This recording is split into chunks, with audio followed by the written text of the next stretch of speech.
Hey guys, it's a beautiful day. We're here at Green Lake in Washington, near Seattle. This is actually where Rad Power Bikes is headquartered. We'll get to look at the new Rad Power Bikes RadRover 6 Plus. And they've been doing this bike now for 6 generations. They've got the fenders, they've got integrated lights. Does not come with all the racks and stuff you see here, but I wanted to show you some accessories, really focusing on the high step in this review. This frame is a little bit stiffer because it has that top tube. It might work with some of those bike racks that allow you to hang the bike, but I tend to lean more towards the platform racks, especially because this bike weighs a lot. It's about 74.2 pounds. Now, if you get the step-thru, 72.2 pounds, so you save a couple pounds. These battery packs are 7.3 pounds. You can remove them. It's a good idea, but it's just interesting to see this thing evolving over the years, and at first glance it kind of looks the same as before. Maybe the paint's updated and stuff, but when you really start to dig into it, a lot has changed, and I'm really excited about some of those improvements. So the geometry is actually completely different on this bike. They've got shorter travel on the suspension fork up here. This is a fat bike specific suspension fork, 135mm hub spacing, same 9mm quick release gear down there. If we look at the step-thru, different geometry. There's even more spacers. They're covered up by this optional bottle holster, but it's a little bit shorter, and I think that allows you to bring that handlebar even lower. And of course, the saddle height can be really dropped down, and that's a big deal if you're someone who has sensitive knees or hips. I'm kind of in that boat myself, and when you're dealing with a heavy bike in the 70+ pound range, imagine you've got the rear rack on this thing, the front rack, and you know you're standing over the frame. That top tube, it's as low as they can kind of get it and still give you room to remove that battery, but it is higher. So you get the stiffness, you get a little bit more reach, just like a 1/4 inch, you get a higher minimum saddle height, but they give you these long 390mm seat posts. So you can really raise that thing up, of course, on the high step, but also on the step-thru. So I've got it in a really low position here, just testing and seeing, you know, when it collides with that optional rear rack. It's a pretty good setup. I think it gives you a lot of options, and frankly, this one's available in the black color scheme with kind of a metallic dark gray and black, or white. And the white is a little bit more visible if you're someone who's riding at night a lot, or you just like the white color. I love that they have this one in 2 color schemes. They only offer the high step in 1, as you see here. And as I'm mentioning all these accessories, they're a really good job with the front rack bolts and stuff. It's right there on the steer tube, so it's not going to impact your steering the same way it would if you were like hanging a basket off the handlebars or mounting it to your fork. And then the rear rack connects right here and here. That thing can handle almost 60 pounds. It's rated up to 27 kilograms. That's like 59.5 pounds. Lots of different bolt configurations for baskets. They have insulated bags and stuff. This is a YEP compatible child seat window, but you can also do the Next Maxi that connects on the side. We've got their Rad panniers and stuff. I love that, considering the high step only comes in this dark color scheme, we've still got the reflective sidewall stripe. You can see that right here. We've got integrated lights. All the bags have reflective accents on them too. So it really feels like they're taking safety into consideration. Same fenders as we've seen in the past.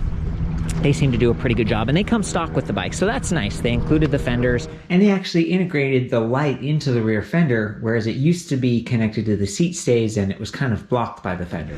The bike has increased in price, so that's one of my, question marks here. It's like it used to be kind of the $1,600.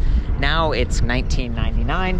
I think that has to do with like supply chain constraints, but we also see how they improved the display panel, added hydraulic disc brakes, and upgraded the motor, so it makes sense that they raised the price a bit. They have free shipping in the contiguous US, but this is a direct-to-consumer bike, which means you gotta unpack it, and maybe do a little bit of finagling, get it set up just right. And yeah, it's one of the trade-offs. But I do want to highlight, one of the reasons I do like Rad quite a bit is it seems like they have a number of these like vans and stuff that'll go along and give you a test ride, and they'll let you kind of try before you buy a little bit, or they'll assemble it for you and give you some customer support, which is something I care a lot about. They also have some flagship stores. So here in Seattle, they have an official Rad Power Bike store. And they also have one in San Diego, and there are a number of other cities where they're starting to do that. So these guys are kind of bridging that divide between an affordable bike that now is, you know, it's a really purpose-built. Look at the wires and kind of the semi-internally routed. And we got the new sunk-in battery design. Really thoughtfully done. This is a spring fork, right? 1.125" straight steer tube. It's not an air fork, but they still have the lockout over here. We have preload adjust. The tires, I mentioned the reflective sidewall stripes before, but they also have a puncture resistant liner on them. So that's nice. You don't want to have to get a flat tire. They give you a nice PSI spread, 5 to 30. So you can really lower those if you're going across the sandy beach or a loamy terrain. Even snow. I've ridden these in kind of snowy, slushy conditions, and it's just a lot of fun. We've got 12 gauge spokes, front and rear, extra thick, extra sturdy, and the motor has been updated. It's still 750 watts nominal, which is kind of the most powerful you can get if you're a class 2 electric bike in the United States, but now it's 15% higher torque. It still looks kind of the same. It's pretty compact. I like that it's black. It matches the spokes and the rims and everything. And again, look at these fun little accents, right? We got the little necktie right here and the orange button and stuff, but really it feels kind of like understated and a little bit more beautiful. In the rear, we have the wider hub spacing, 175 millimeters for a fat tire configuration. If you look at the derailleur and everything over here, I love that they've got the slap guard, just keeps that paint looking nice. We've got the chainring guide. It's aluminum alloy. It's going to keep you from dropping the chain, but it also acts as a bash guard. If we come up to the front of the bike, this is what I was talking about before. This is a plastic channel that connects with several bolts, so it's easy to take off, and maybe you got to replace a brake line or do some maintenance or something. I feel like that's a really good solution aesthetically and also functionally, because I've seen some plastic channel covers before that they just like press fit in. This one feels like it's really well done. It's going to be a little bit sturdier. And coming back to that bash guard, it actually protects your bottom bracket so those wires don't get like cut and stuff. I definitely appreciate that. On the other side, you can see the 12 magnet cadence sensor ring right there. Still rocking that. It's a nice upgrade. Some of the older ones had this like physical magnet thing that could get bumped out of position. So I love that they're sticking with that. Standard 170 millimeter crank arms, nice Welgo platform pedals, very sturdy. They spin freely. They've got those good nubs. Excellent choice. I really like those. And then we follow the drivetrain back here. That's our shifter cable. Shimano Altus used to be a Serra, so it's like I kind of downgraded a little bit, and that might be parts availability again. And I feel like it gets the job done. It's not Dior XT or something where you can kind of like lock it and tighten the derailleur from bouncing, but this is just a 7-speed drivetrain. Rad has they've opted for this DNP nickel plated, kind of an upgraded, but it's freewheel. It's not a cassette. It's 11 to 34 tooth. So it's like, okay, you got 7 speeds, and one of them is that really big gear. That's sort of your climbing gear or your starting gear. I like that they've done that, but this is definitely like a price point kind of thing. They're trying to hit that price point. One thing that's missing from this side of the bike is the power cable for the motor. It used to come out here and it kind of added clutter and crowded it, and it would go into the axle. And I was always complimenting this derailleur guard because it seems like it would protect the wire a little bit. It's still protecting the derailleur, which is great because they ship these in big boxes. But now they've moved that cable to the left side of the bike, and it's actually tucked between the left chainstay and the disc brake rotor. See, it enters right here. I mean, and they've still got the quick disconnect and stuff, but this is much more protected. Considering that that's a pretty expensive part of your bike, the motor, I just feel like that's a nice upgrade. Still got the little torque arm washer right there, which is great. Spreads the force of that powerful motor all throughout the frame instead of chewing up the aluminum alloy at that one slotted point. Good kickstand positioning. It stays clear of the left crank arm. You're not going to get pedal lock. I haven't hit my shoe on this or anything while I'm pedaling. It feels like there's good spacing at the bottom bracket. You can cycle the chain and do some drivetrain maintenance. It's a pretty good setup overall. I definitely see like a compromises between aesthetic and functionality and utility, right? So good job there. Coming back to these wires, if you follow it down, there's actually a split right here where it goes to the rear light, and then this sort of open cable. It's like, well, what's that all about? This is actually just like this one up here. They're both kind of open cables, and I was asking them about that, and they said, Court, you're gonna love this. This is really cool. We've created a new accessory, and it is an optional USB dongle. So if we open this thing up, it's a full-size USB Type A port, 5 volts. It's a full amp of power, so you can charge your smartphone or your tablet or whatever. You can connect one up at the cockpit, and you can connect one back here. And they said you can daisy chain them, so you can have 2 USB ports back here and 2 up front. Imagine you've got this rack back here and you've got some electronics or something, and you got a rack up here. Maybe you got a little speaker, or you've got your phone for GPS. Totally cool. I don't know any other electric bike companies. A lot of them don't even have one USB, and now Rad's offering multiple. So it's super exciting, but then the price point, so I was like, oh man, you know, it might be worth it. This is a 672 watt hour battery, and maybe that's what we should look at here next. So this is the locking core here. Just insert the key. That is the charging port, and what I love about the positioning is that they're high up. I see so many other brands that it's like way down here, and you know, hitting your head on the handlebars and you're bending way over, and I'd prefer not to do that. Plus the crank arms go right past here, so I love that they were thoughtful about the positioning on this. Part of me wishes it was on this side of the bike, but you know, that's the side that can kind of tip. The bike leans toward the kickstand, so it's like, okay, you know, kind of makes sense. We've got a 10-bar battery infographic built in. I love that, because the old ones only had like 4 or 5 dots and it was a lot less precise. When we unlock the battery, it pops up. It's kind of spring loaded.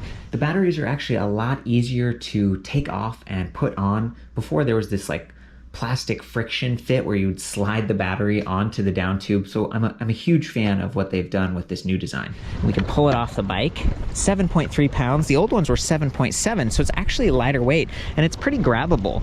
You've kind of got this protruding top part here. The battery casing is aluminum alloy, so it's seems pretty sturdy, but I'm amazed that they were able to keep it this lightweight. They are using Samsung or LG cells, so pretty high quality.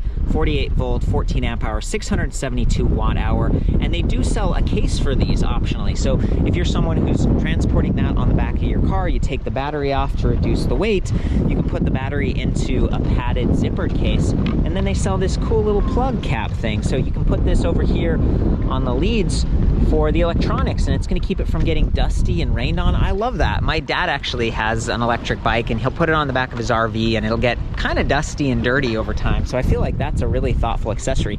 And look how sunk in this is. I mean, the battery really sinks into the frame. It's not just sitting on top. It's pretty deep, like, to get that much capacity. I just feel like it's going to be a lot more secure right there. These are brand new bikes, so in terms of rattling, I haven't heard them rattling around, but I just don't feel like they're gonna bounce off or get kicked out or something like that, and I really appreciate that, because the battery is an important part of the bike.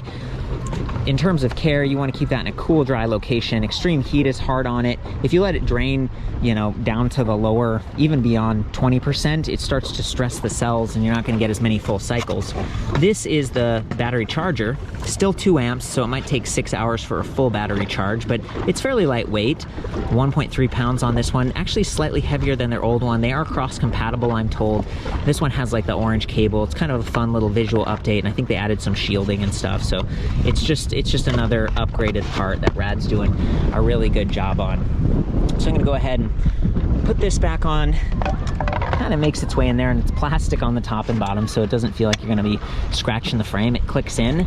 Mechanically speaking, the last thing to look at are really the brakes. So they've got this like nut branded brake lever here. I asked them about that. I was like, I haven't really seen those before, and I think they contracted to have those done custom. They told me some other like pretty name brand manufacturers use the same facility, and it seems like hopefully it'll hold up pretty well. What I love about it is that in addition to actuating the hydraulic braking fluid with a 3-finger lever and adjustable reach and everything, you have an electronic motor inhibitor too. So you hydraulic fluid, motor inhibitor, and that's great. That's what's activating the rear light. It's also cutting power to the motor. So if you're ever just accidentally pedaling, or if you're, you know, afraid and you're kind of twisting on that throttle because you're really holding on tight, anytime you hit the brakes, it's gonna kill the motor, which is wonderful. Before, they had mechanical brakes, and the right brake lever, it had to go so much further, and so it would often require more hand effort, and it, you know, over time you get some water in there or some dust or something, and it just wouldn't actuate as smoothly. You had to apply more pressure. So I'm a big fan of these hydraulic brakes, and I feel like that's part of the price upgrade here. Still got 180 millimeter rotors front and rear. We got dual piston calipers. I don't see any branding on those, but you know, kind of gets the job done, and they've been working great during the test rides. For me, that's a That's a big upgrade, especially if you're someone with maybe smaller hands or something, or perhaps you've got gloves. The cockpit, it's fairly upright and high, not a huge stem. It's very sturdy. This isn't adjustable angle or anything.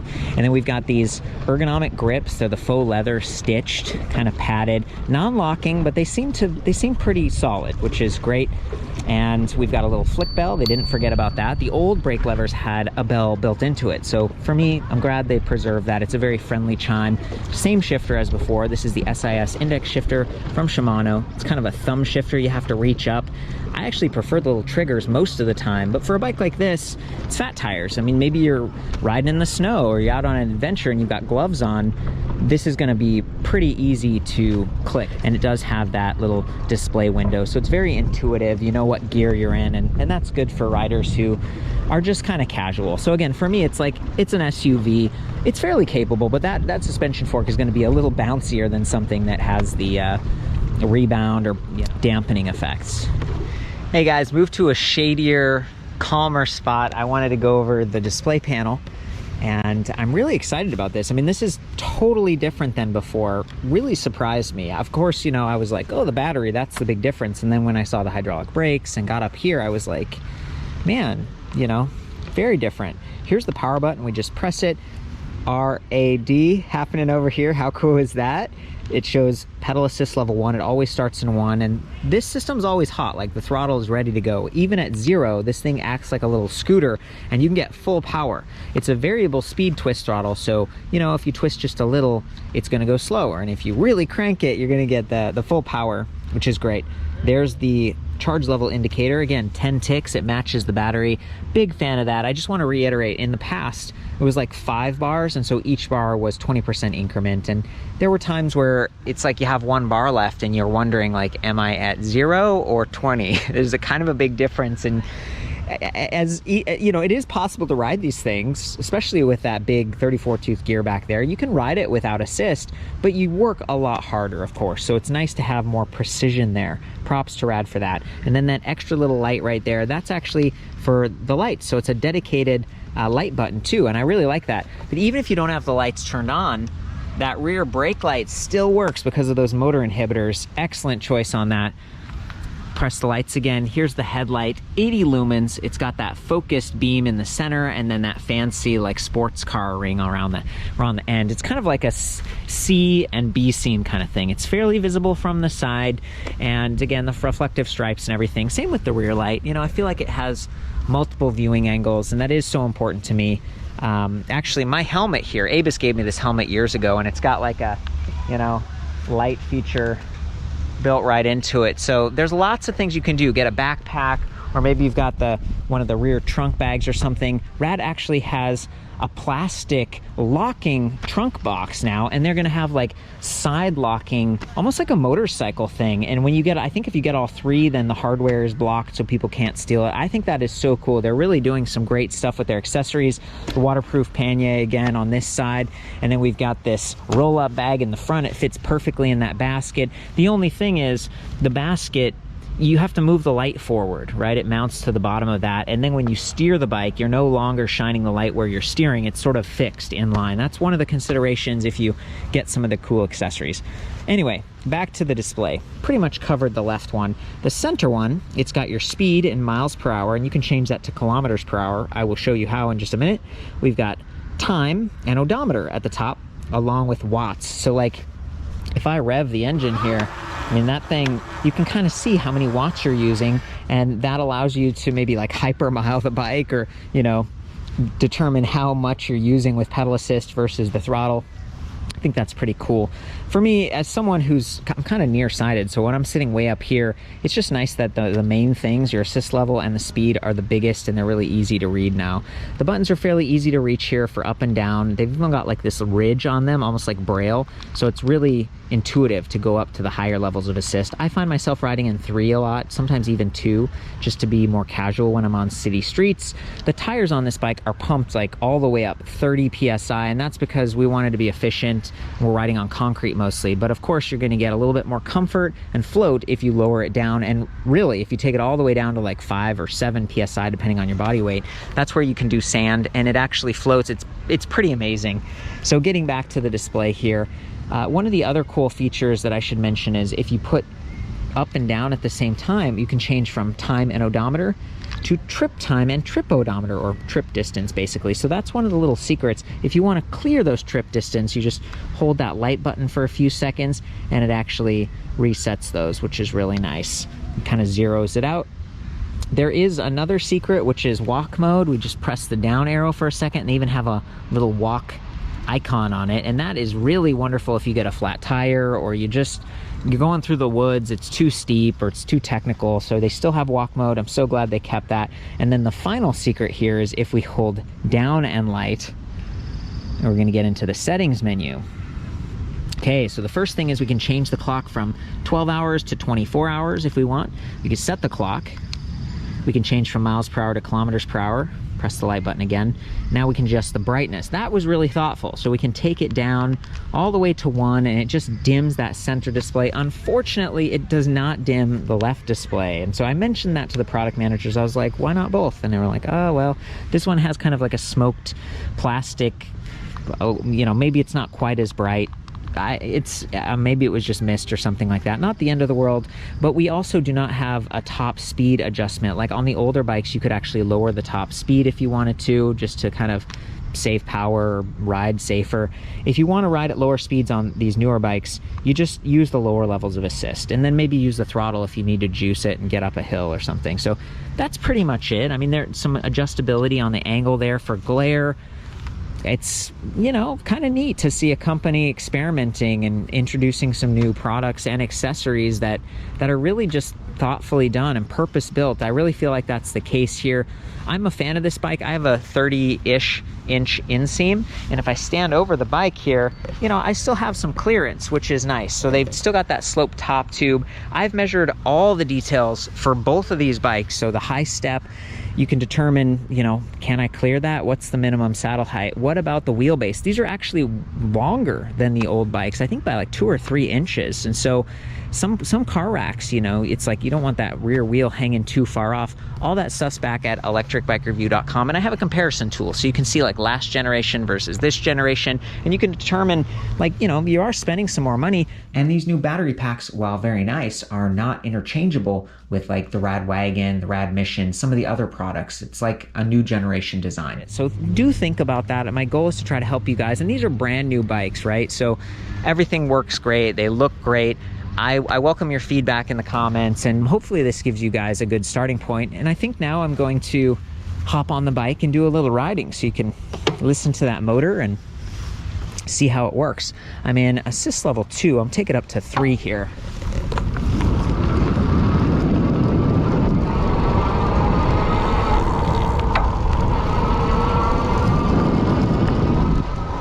Very stable. These fat tire bikes tend to be stable, and I do have the suspension open so I can get that kind of comfortable feel. Might go over that. Actually, there's a parking block right here. Let's try it. No problem. One more. Yeah, they just kind of bounce all over the place, which is part of the fun, you know. And then if you ride off-road a little bit into the gravel, you get good traction. Kind of a go-anywhere machine, really. And again, pretty comfortable being upright. I feel like that's something Rad did differently than the competition. A lot of these bikes, you kind of have to lean forward and they have a flat bar, so you're a lot more hunched over, and that can be sensitive if you've got a neck and back like mine. So here's the display in the sun. The monochrome, kind of like black and white, it works pretty well. This one almost looks transflective, and then this one gets a little bit darker. I think that's what they were talking about. It's like a smoked lens. I'm going to juice it from standstill with the throttle, just so you can see how fast this accelerates. 10, 11, 14, 15, 16, 17, 18. 1920. There it is, 20 mile per hour top speed, class 2 electric bike.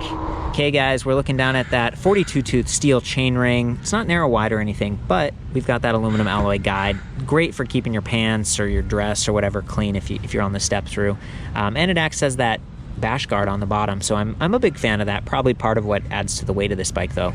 We got the slap guard on the right, and then we've got that 11 to 34 tooth DNP freewheel. Good spread. I just want to point you down so you can listen to that pedal assist starting and stopping. I'm gonna ride around in the highest level of assist, so the motor noise will be the most pronounced, and you can just listen to this and maybe listen for the fender noise, the chain, anything else. This is a little bit of grass, a little bit of pavement.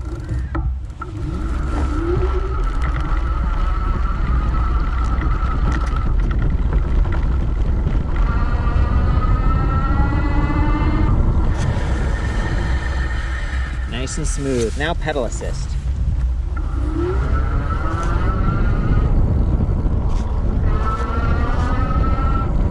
Okay, you got the front-facing view this time. You can see the suspension fork and just get another perspective.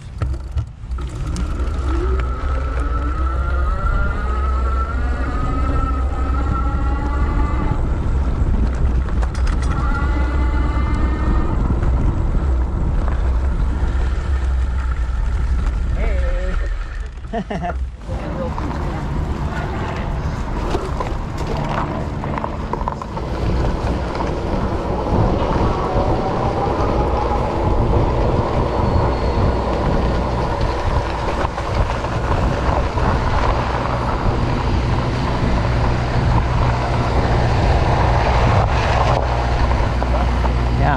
Well, here's a nice little hill climb.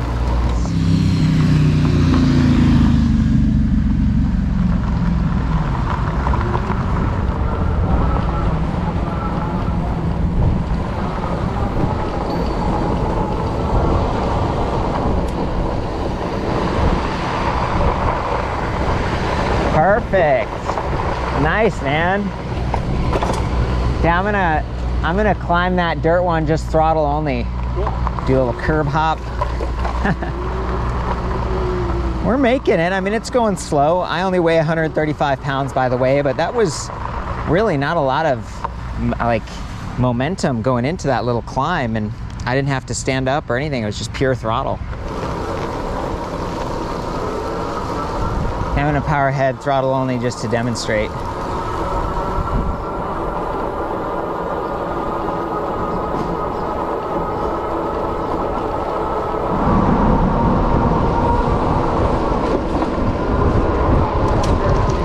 Go for it.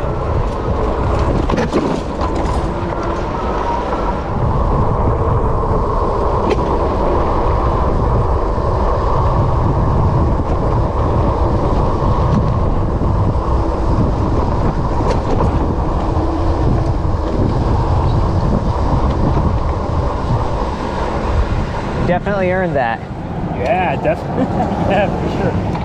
There's one other thing I forgot to mention while we're going through all of that. We've got these really big levers for the quick release, and that is just another little attention to detail, something that sets these guys apart. Always delighted when I'm adjusting the seats and stuff. You still got the handles on the back of the saddle too, so a lot of really good options with this. Done my best to be thorough, help you guys out. I love ya. Ride safe out there, and we'll see you next time.